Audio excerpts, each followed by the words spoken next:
You were taught that being kind would make people value you.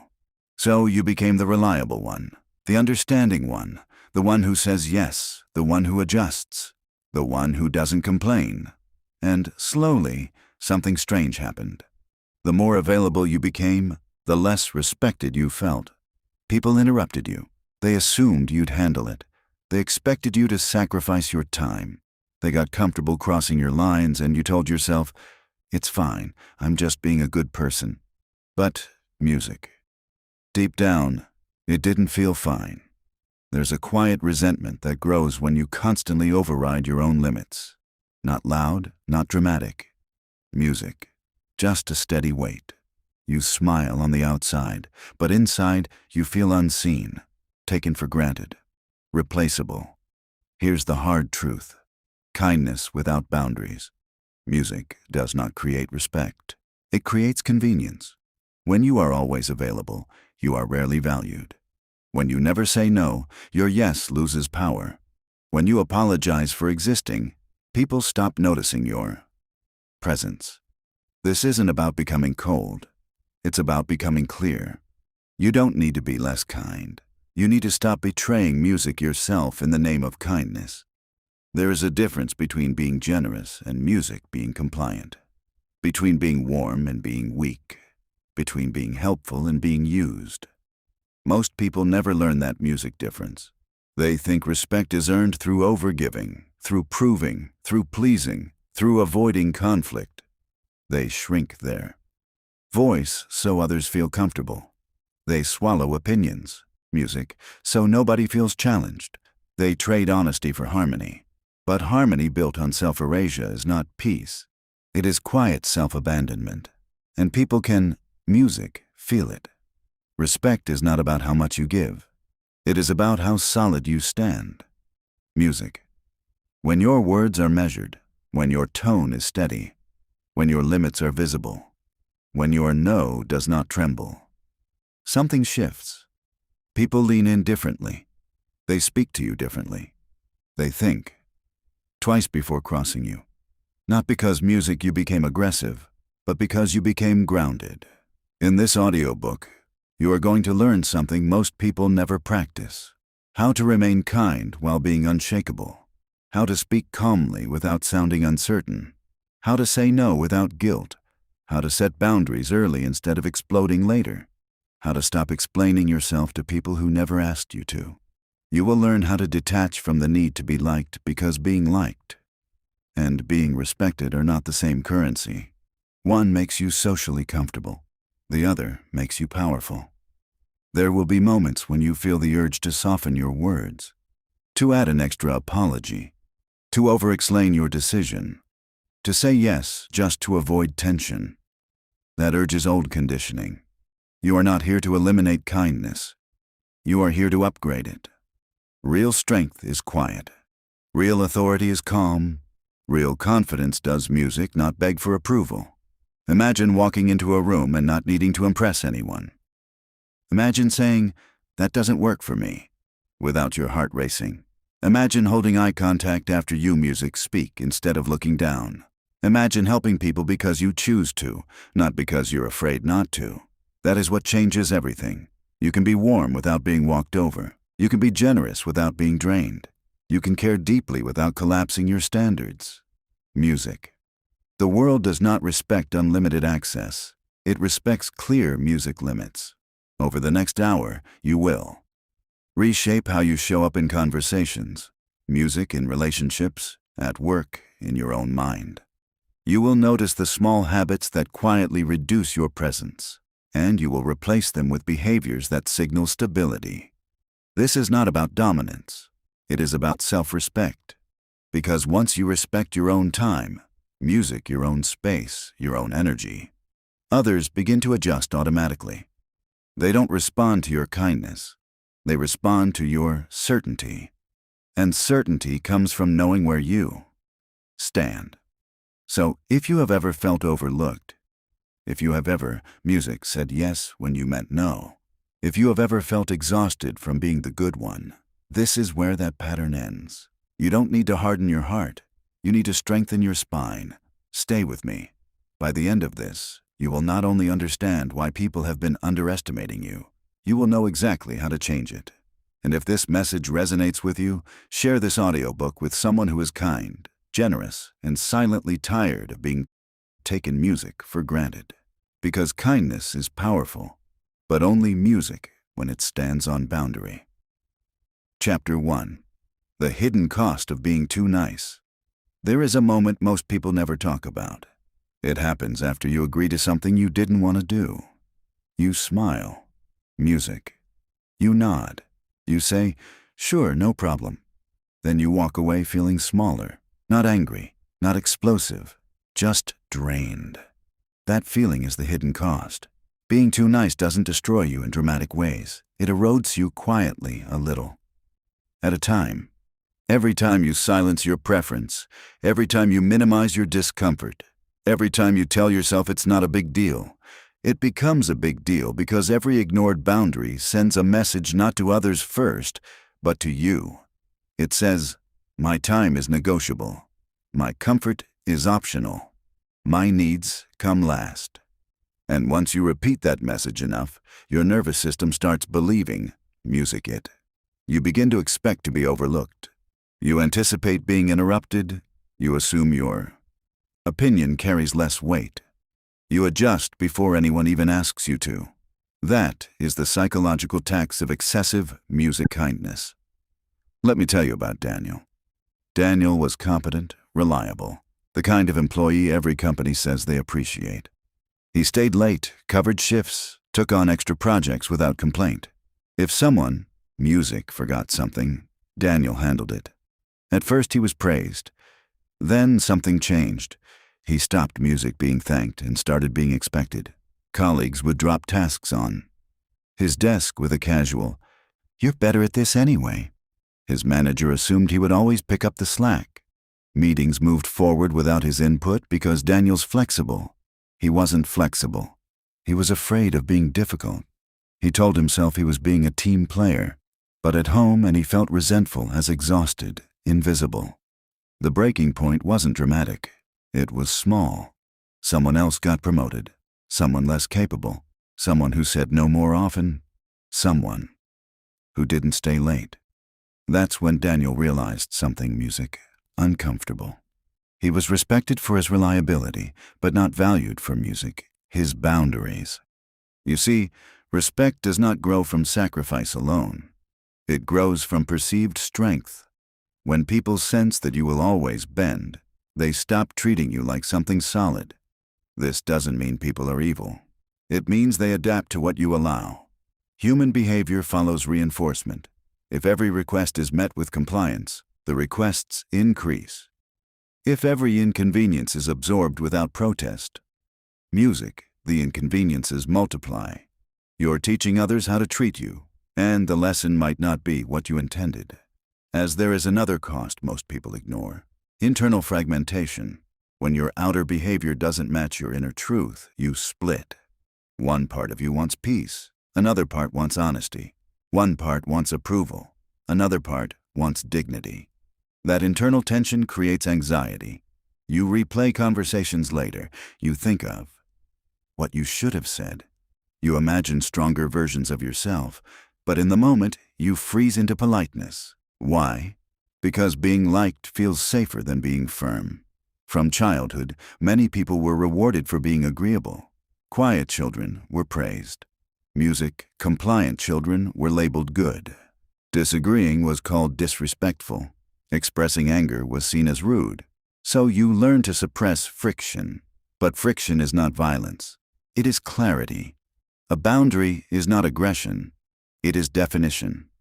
When you remove definition from your personality, people stop seeing your edges.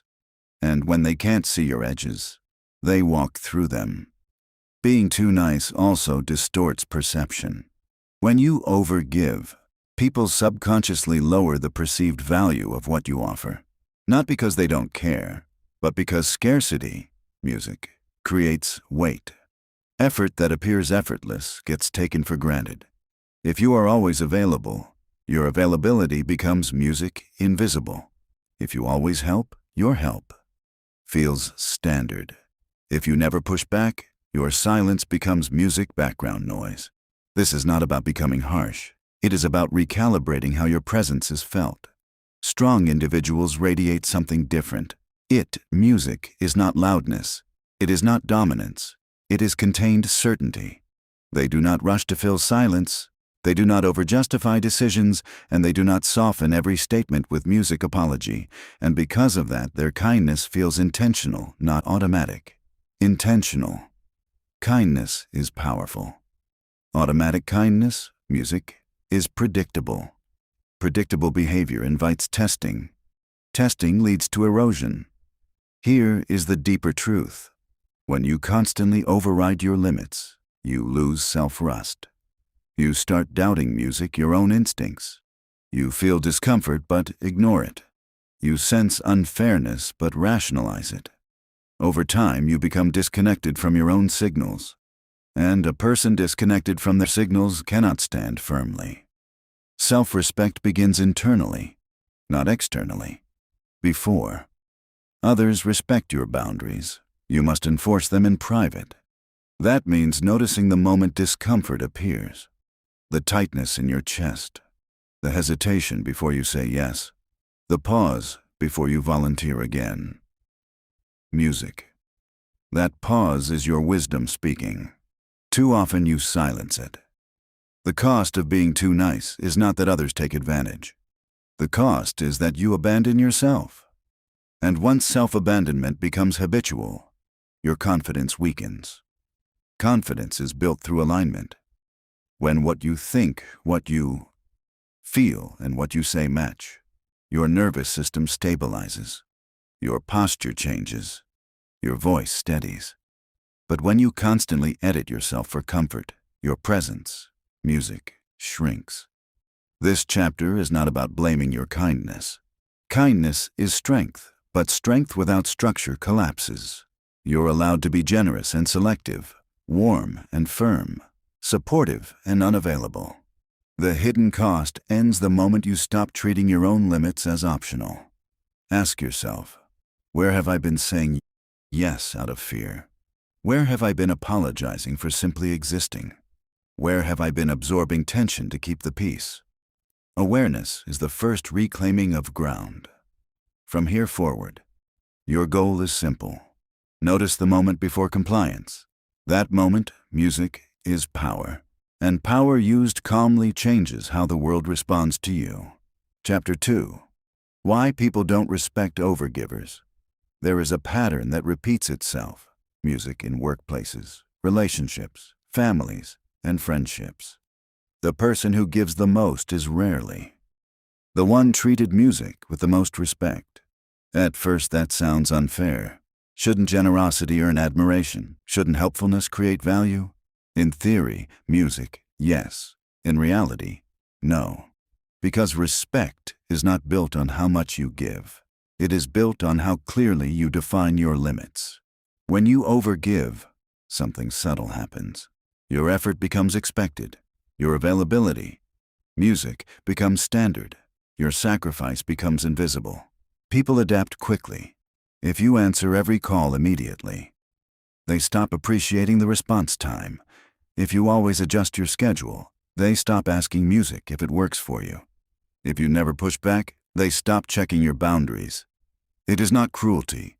It is conditioning. Human beings respond to patterns.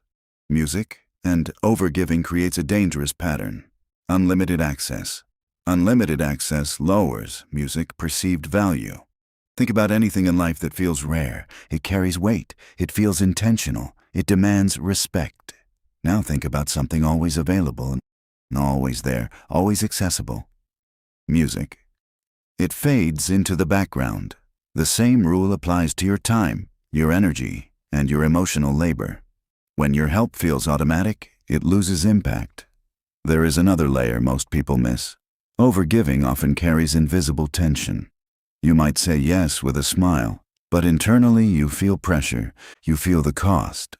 That emotional friction leaks into your tone, your posture, your micro-expressions. People sense it, and when generosity feels strained instead of music grounded, it doesn't command respect. It signals instability. Strong individuals give from choice, not obligation. There's a difference. Choice feels calm. Obligation feels anxious. When you give because you're afraid of disappointing someone, your nervous system tightens. Your voice shifts slightly. Your breathing changes. Even if you music think you are hiding it, others detect the subtle signal you are not fully in control. Respect, music, depends on perceived control. If someone senses that you cannot comfortably say no, they unconsciously place you lower in the hierarchy. Not because they dislike you, but because hierarchy is music, built on firmness. Let me tell you about Maya. Maya was the emotional anchor in her friend group. If someone had a problem, they called her.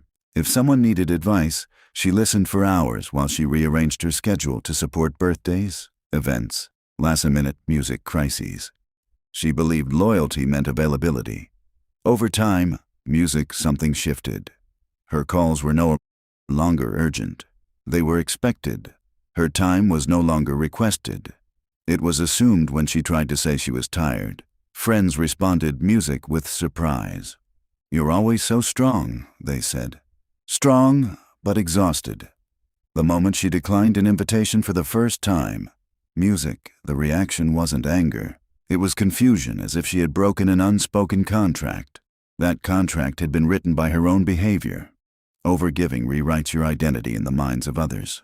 You stop being seen as a person with preferences. You become the role you play. Reliable, flexible, always there. Roles are convenient. People respect individuals. They rely on roles. If you want respect, you must step out of the role. Another truth. Overgiving reduces tension, and tension is necessary for boundaries. When you eliminate all friction, you eliminate all definition. Think of a leader who never disagrees, never challenges, never says no. Music. They might be liked, but they are not feared. And without a certain level of perceived firmness, authority dissolves. You do not need to intimidate anyone, but you must be comfortable holding mild discomfort. Discomfort is the gateway to respect. When you pause before answering, when you say, "Let me think about that," when you decline without over-explaining, you create space.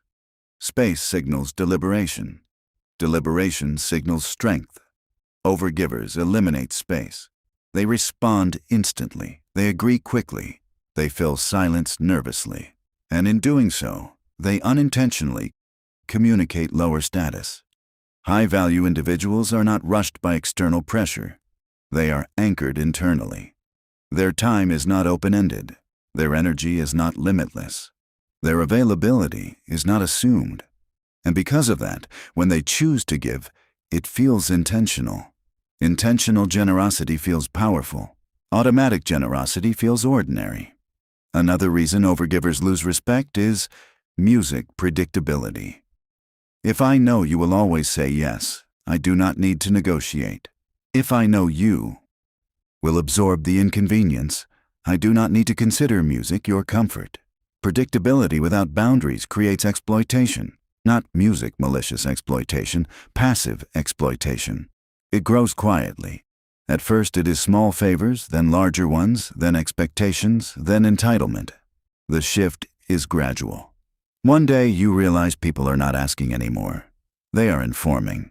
That is the music moment respect has already declined. You might think the solution is to give less abruptly. Can music create shock? The real solution is to recalibrate your pace. Delay your responses. Silence is powerful. When someone asks you for something, count to 3 before answering. Breathe once. Feel your body. Music. Notice if there is tension. Notice if your yes is automatic. If it is automatic, it is not intentional.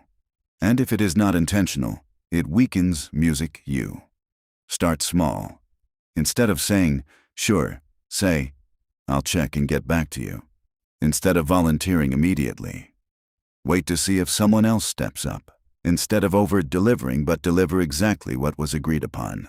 You are not becoming selfish. You are restoring balance. Music balance generates respect. When others realize your time is not endlessly music accessible. they become more mindful. When they see that your energy has limits, they become more appreciative. When they understand that your yes must be earned, they treat it with weight. This is not manipulation. It is alignment. You are teaching people how to value you. The moment you stop overgiving, something surprising happens. Some people pull back. That reaction reveals who valued you and who valued your utility. Do not panic when that happens. Stability attracts respect. Desperation attracts use. Your goal is not to become distant. Your goal is to become deliberate. Deliberate in what you accept. Music. Deliberate in what you decline. Deliberate in how you show up. Because respect does not follow generosity alone. It follows strength expressed calmly. And strength begins the moment your giving becomes a choice, not a reflex. Chapter 3. Stop apologizing for existing. There are words that quietly shrink your presence. They seem harmless, polite, soft, but repeated daily. They, music, train people to see you as smaller than you are. The most common one is this: sorry. Not for mistakes, not for real harm, but for existing. Sorry to bother you. Sorry if this is a dumb question. Sorry, just checking in. Sorry, can I ask music something? Listen closely to what those phrases imply. They imply intrusion. They imply inconvenience. Music. They imply low value. When you apologize before you speak, you lower your status, music, before the conversation even begins. You may think you're being courteous. What you're actually signaling, music, is uncertainty. Over-apologizing is a subtle form of self-doubt made audible. It comes from a fear of taking music up space. Space in conversations, space music in decisions, and space in rooms. You learned somewhere along the way that minimizing yourself kept you safe, that being non-threatening kept you liked, that softening music, your presence, avoided conflict.